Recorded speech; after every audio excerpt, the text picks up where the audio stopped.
প্রতীক্ষমান রয়েছেন কখন তুমি প্রস্তুত। যখন তুমি প্রস্তুত তখনই তিনি বলবেন, ঠিক আছে, তুমি যেভাবে ডাকো আমি সেভাবে থাকি, তুমি যেভাবে আশা পোষণ করো আমি পূর্ণ করে থাকি। আদমের ছেলে মেয়ে শোনো, তুমি যেভাবে ডাকো আমি সেভাবে থাকি, তুমি যেভাবে আশা পোষণ করো আমি পূর্ণ করে থাকি। এটাই তার কাজ, তিনি পূর্ণ করতে পারেন। অগাধ বেহিসাব রহমতের মালিক তিনি, বেহিসাব ক্ষমার মালিক তিনি। তার ক্ষমার রহমতের অভাব নেই। আপনার জন্য তিনি প্রতীক্ষমান আছেন, কখন আপনি চাইবেন, কখন আপনি বলবেন। আবু হুরায়রা রাদিয়াল্লাহু তাআলা আনহু বলেন, রাসূল সাল্লাল্লাহু আলাইহি সাল্লাম বলেছেন, ইয়ানজিলু রাব্বুনা তাআলা ইলা সামাই দুনিয়া হিনা ইয়াবকা সুলুসুল আখিরা। যখন রাতের 3 ভাগের 2 ভাগ পার হয়ে যায়, রাতের 3 ভাগের 2 ভাগ পার হয়ে গেছে, 1 ভাগ বাকি আছে। এখন রাত 3টা, এখন রাত 2টা, আর এটা এখন রাত 4টা। এরকম সময় আল্লাহ তাআলা আকাশ, সপ্তম আকাশ থেকে প্রথম আকাশে নেমে আসেন। নেমে এসে বলেন, মায়া ধুনি ফাস্তাজিবা লাহু, কে আমাকে ডাকে আমি তার ডাকে সাড়া দিব। মায়া সুলুনি ফাউতিয়াহু, কে আমার কাছে কিছু চাই, যে যা চায় আমি তাকে তাই দিয়ে দিব। মায়াস্তাগফিরুনি ফাগফিরলাহু, কে আমার কাছে ক্ষমা ভিক্ষা চাই আমি তাকে ক্ষমা করে দিব। কে আমাকে ডাকে আমি তার ডাকে সাড়া দিব। কে আমার কাছে কিছু চায়, যে যা চায় তাকে তাই দিয়ে দিব। মায়াস্তাগফিরুনি ফাগফিরলাহু, কে আমার কাছে ক্ষমা ভিক্ষা চায় আমি ক্ষমা করে দিব। এইভাবে একবারে প্রত্যেক রাতে ফজরের আজান পর্যন্ত তিনি প্রতীক্ষমান থাকেন। আদম সন্তান বড় নিমুখ হারাম, ও তোরা 3টে টিভি বন্ধ করেছে, ও কি করে ডাকবে?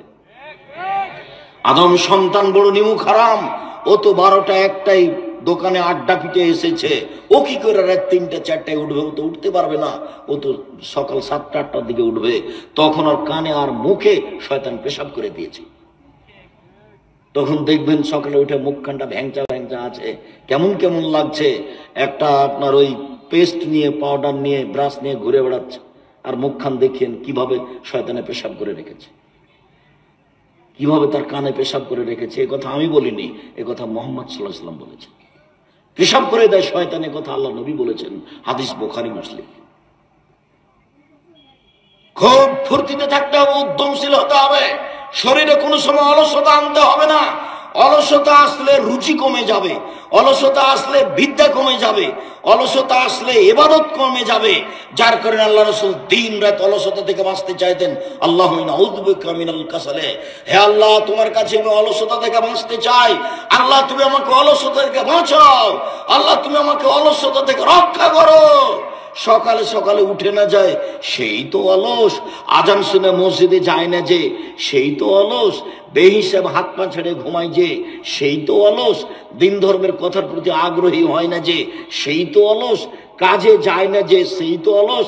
একজন রিক্সাওয়ালা রিক্সা নিয়ে তেমাথাতে দাঁড়িয়ে রিক্সার সিটের উপরে বসে আছে, কেউ যখন বলছে চলো তখন বলছে আমি যাব না। এই তো অলস শয়তান। এ কি পয়সা উপার্জন করবে? এ অহংকারী, এ অলস, এ দিয়ে কিছু হবে না। অলসতা আসলে রুজি কমে যায়, অলসতা আসলে ইবাদত কমে যায়, অলসতা আসলে কর্ম কমে যায়।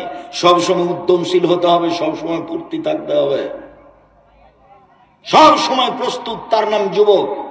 সব সময় প্রস্তুত, তার নাম কর্মঠ। এরকম খেয়ালে থাকতে হবে, তাহলে বোঝা যাবে আপনি কিছু করতে পারবেন। সম্মানিত দিনী ভাই বোন, রাসূল সাল্লাল্লাহু আলাইহি সাল্লাম বলেন, রাজুলুন তাসাদ্দাকা বিসাদকাতিন ফাহা, ওই লোক বিশেষ ছায়াতলে থাকবে যে লোক দান করলো, গোপন করলো। ডান হাত দান করলো, বাম হাত জানতে পারলো না। আরে দুইটাই তো হাত তার গায়ের সাথে লেগে আছে, জানবে না মানে? এইটা হলো খুব বেশি থেকে বেশি গোপনে দান করা। আব্দুর রাজ্জাক সাহেব বিশাল পরিকল্পনা নিয়েছেন, বাইতুল হাম জামে মসজিদ 200 শতক জমির উপরে নির্মাণ হবে, যার একতলায় 10,000 মুসল্লি ধরবে। আমারও কিছু 5,000 টাকা থাকলো, কাউকে যেন বলবেন না। এর জন্য প্রতীক্ষমান আছে। আল্লাহ রাসূল বলছেন, ইন্না সাদকাতা তুতফিউ গাযাবার রাব্বে, ইন্না সাদকাতা সিররি তুতফিউ গাযাবার রাব্বে। গোপন দান আল্লাহর রাগকে মিটিয়ে দেয়। দান করে যে, সে দানের বিশেষ ছায়াতলে থাকবে। দানের ক্ষমতা ভিন্ন। ইবাদতের জগতে সবচেয়ে শক্তিশালী, ক্ষমতাধর, পাওয়ারফুল, ব্যতিক্রম ইবাদত হচ্ছে দান। দানের মতো শক্তিশালী ইবাদত পৃথিবীতে নেই। প্রত্যেকটা ইবাদত আপনার উপকার করতে পারে। সালাত আপনার উপকার করবে, আরেকজনের করতে পারে না। হজ আপনার উপকার করবে, আরেকজনের করতে পারে না। কোরআন তেলাওয়াত আপনার উপকার করবে, আরেকজনের করতে পারে না। কিন্তু দান যদি করেন তাহলে আপনার থেকে আরেকজনের কাছে পার হয়ে যাবে। আপনি দান করলেন, আপনি নেকি পেলেন, মার নামে দান করেছেন, তাই কবরের শাস্তি বন্ধ হয়ে গেল। আপনি দান করলেন, দান ওইভাবে পাপকে মিটিয়ে দিবে। ইন্না সাদকাতা তুতফিল খাতিয়াতা কামা ইতফিল মাউন নারা। দান ওইভাবে পাপকে মিটিয়ে দিতে পারে, পানি যেমন আগুনকে নিভিয়ে দিতে পারে। এটা তার ক্ষমতা। গোপনে দান করতে শিখতে হবে। বৈধ স্থানে যা ইনকাম করছেন, রুজি, জমি চাষ করে হোক, দিন মজুরি করে হোক, চাকরি করে হোক, ব্যবসা করে হোক, জীবনে যেসব টাকা পয়সা ইনকাম করছেন, একবার আজকে সিদ্ধান্ত নিয়ে নেন জরুরিভাবে ওখান থেকে কিছু না কিছু দান করবেন। এই ছেলে, আর একটা কথা তোমার মনে আছে ভাইজান? আপনার মনে আছে কি বলেছিলাম আপনাকে? যে বাড়ি থেকে বের হলে তুমি তোমার মাকে বলে দিবে, আম্মা কিছু 10, 20টা, 50টা, 100টা খুচরা টাকা দিবেন আমাকে। 10 টাকা, 5 টাকা। আমার কাছে 500 টাকার নোট থাকে। যখন ফকির আমার কাছে ভিক্ষা চাই, তখন আমি করে বলি মাফ করো। তো মা, আমি ফকিরের কাছে কত ক্ষমা চাইবো বলেন তো?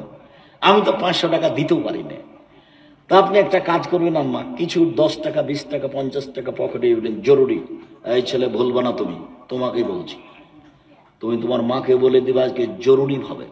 আপনাকে বলছি ভাইজান, স্ত্রীকে বলে দিবেন, এই শোনো, যখন আমি বের হব তখন আমার প্রয়োজনীয় টাকা ব্যতীত কিছু খুচরা টাকা আমার হাতে দিবেন।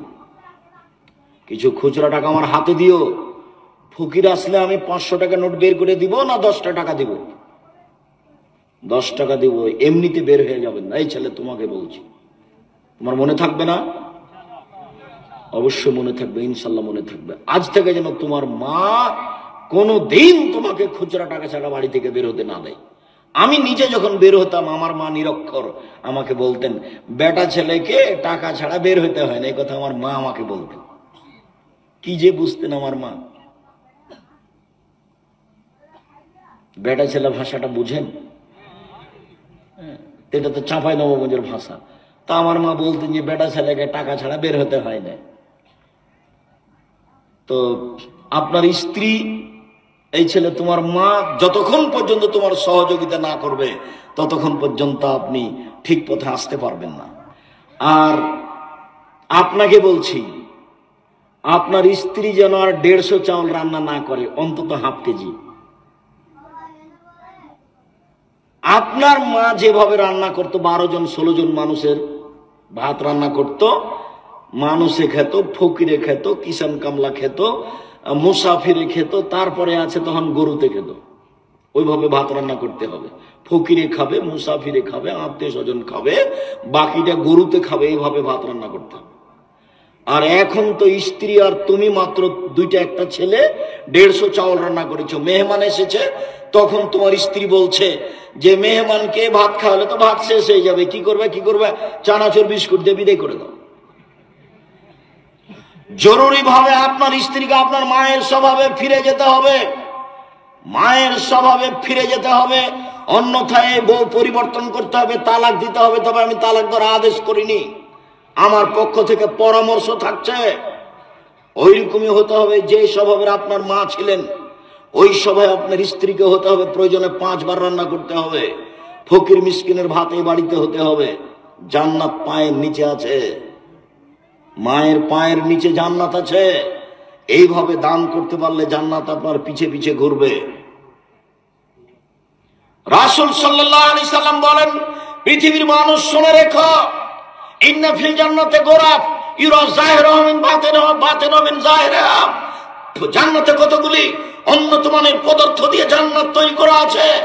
এত টকটকে ঝকঝকে পদার্থ, যার বাহির থেকে ভিতর দেখা যায়, ভিতর থেকে বাহির দেখা যায়, শুধু টক টক টক টক টক করছে।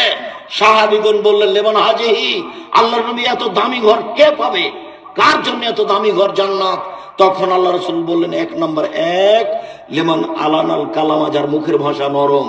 2 আতামাত্তামা, যে দুস্থ গরিবকে খেতে দিতে পারে, তার জন্যই জান্নাত। 3 তাবা সিয়ামা, যে নিয়মিত নফল সিয়াম থাকতে পারে, বৃহস্পতিবার সোমবার সিয়াম থাকে। 4 অসল্লা বিল্লাহ নাসনিয়াম, মানুষ যখন ঘুমিয়ে তখন তাহাজ্জুদ পড়ে, এমন কাজ করতে পারে যারা, তার জন্য এই জান্নাত প্রস্তুত আছে। অসহায় ফকির মিসকিনকে খেতে দিতে পারে যারা, তাদের জন্য জান্নাত আছে। এই শোনো, এই ছেলে, তোমাকে বলছি, বিবাহ করেছে তো, তোমার ভয় বিবাহ করেছে, বাড়িতে বউ 3-4টা হয়ে গেছে। তুমি তোমার মাকে বলে দিও, আম্মা চিন্তা করবেন না, আপনি আপনার ছেলের মেয়ে, মেয়ের ছেলে, মেয়ের মেয়ে আসবে, তাই জন্য আপনি ভিন্ন করে খাবেন, আপনার বৌমা সহ্য করবে না, ওটা আমি চাচ্ছি না। আপনি খাবেন, আব্বা খাবে, আমার বোনেরা খাবে, আমার ভাগ্না খাবে, আমার ভাগ্নি খাবে। আব্দুল্লাহর একটা বক্তব্য আছে রিজিকের, সেখানে আপনি শুনেছেন, আপনি একা একা রুজি খাচ্ছিলেন, এবার আপনার বউ আসলো, তার রুজি আপনার হাতে হয়। এবার আপনার একটা ছেলে হলো, তার রুজি আপনার হাত দিয়ে হয়। একটা মেয়ে হলো, তার রুজি আপনার হাত দিয়ে হয়। আপনার মা খাচ্ছে, তার রুজি আপনার হাত দিয়ে হচ্ছে। আপনার বাপ খাচ্ছে, তার রুজি আপনার হাত দিয়ে হচ্ছে। আপনার যত বোন বেড়াতে আসবে, তার রুজি আপনার হাত দিয়ে হবে। যত আপনার ভাগনা ভাগ্নি আসবে, সবার রুজি আপনার হাত দিয়ে হবে। আপনার বাড়িতে রহমত, টাকা পয়সা ভর্তি হয়ে যাবে। দোষ চিন্তা ভোগ করবে না কখনো, রহমতের বরকতের আশা করো। তোমার বউ যেন মনটাকে ছোট না করে, তোমার বোনের ছেলেকে দেখে, তোমার বোনের মেয়েকে দেখে যেন সে সংকীর্ণ না হয়, তাকে বউ মন বড় করতে হবে। শোনো, আমার ভাগনা ভাগ্নিকে দেখে, আমার বোনকে দেখে, আমার বাপের দোষ বন্ধুকে দেখে মন ছোট করো না। যত বেশি চাল রান্না করবে, তত বরকত বেশি হবে। এটাই হাদিস, এটাই মুহাম্মদ সাল্লাল্লাহু আলাইহি ওয়াসাল্লাম বলেন, বরকত বেশি আছে যেখানে, রহমত বেশি আছে যেখানে, অল্প রুজিতে সবকিছু ভর্তি হয়ে যাচ্ছে সেখানে। বুখারীর হাদিস ভুলে গেলেন? আয়েশা রাদিয়াল্লাহু তাআলা আনহা বলেন, আল্লাহর নবী যখন চলে গেলেন দুনিয়া থেকে, তখন 1.25 কেজি আটা ছিল বাড়িতে। ওখান থেকে রুটি বানাই, ওখান থেকে রুটি বানাই, ওখান থেকে রুটি বানাই। কি রে, আটা শেষ হয় না কেন? তখন একদিন দেখলাম মেপে যে আর কতটি আছে, দেখি মাপার পরে আর নেই। যে জিনিস ব্যাগে পাতিলে আছে, ওই জিনিস মাপবেন না কখনো, শুধু ওখানে নেবেন, রুটি বানাবেন। আর যেটা আটা নিচ্ছে আপনার স্ত্রী, ওটা মেপে রুটি বানাবে। আমাদের চাঁপাইনবাবগঞ্জে হাতের অনুমান করে মহিলারা উল্টে নেয় যে 3 অঞ্জলি নিলাম, এতে 4 জনের হয়ে যাবে। জি না, একটা কোটা থাকতে হবে 50 বা 100 ওজনের, বা 200 বা 250, ওটাতে আটা মেপে নিয়ে রান্না করতে হবে। আপনার স্ত্রী জানতে পারবে যে আমি 500 রুটির আটা বানালাম, 50 গ্রাম আটা রুটি বানালাম, আমি 100 গ্রাম আটা রুটি বানালাম, এটা তাকে জানতে হবে। আল্লাহ রাসূল বলছেন, কি বলুন, তামাকুম ফাইনু ফিল বারাকা, তোমরা খাদ্য মেপে রান্না করো, তাতে বরকত আছে। হাদিস বুখারী মুসলিম। তোমরা খাদ্য মেপে রান্না করো, তাতে বরকত আছে। শোনো, আজকে বাড়িতে গিয়ে তোমার স্ত্রীকে এটা ঘোষণা দিয়ে দিবা, তোমার বাপের যারা আছে সব তোমার বাড়িতে খাবে, দেখবে অল্প দিন পরে বরকত আর রহমত তোমার বাড়িতে ভর্তি হয়ে গেছে। কোনদিন সংকীর্ণ তুমি হবে না, তোমার বউকে সংকীর্ণ হতে দিবা না। আবু হুরায়রা রাদিয়াল্লাহু তাআলা আনহু বলেন, রাসূল সাল্লাল্লাহু আলাইহি ওয়াসাল্লাম বলেছেন, লা ইয়ালিজার রাজুলুন নারা বাকা মিন খাশিয়াতিল্লাহ হাত্তা ইয়ালিদাল লাবানু ফি দারে। গাভীর বান ওলান থেকে চাপ দিয়ে দুধ বের করে ভিতরে ঢোকানো যায় না, যেমন আল্লাহর ভয়ে কাঁদে যে সে জাহান্নামে যাবে না, তেমন আল্লাহর ভয়ে যে কাঁদে তার জন্য জাহান্নাম নেই, ও জান্নাতে যাবে। গাভীর বান ওলান থেকে চাপ দিয়ে দুধ বের করে ভিতরে ঢোকানো অসম্ভব, যাবে কি? যাবে না। এইটা যেমন অসম্ভব, এমন ব্যক্তি যে কান্নাকাটি করে আল্লাহর ভয়ে, তার জাহান্নামে যাওয়া তেমনি অসম্ভব। এই কথা আল্লাহ রাসূল বলেন।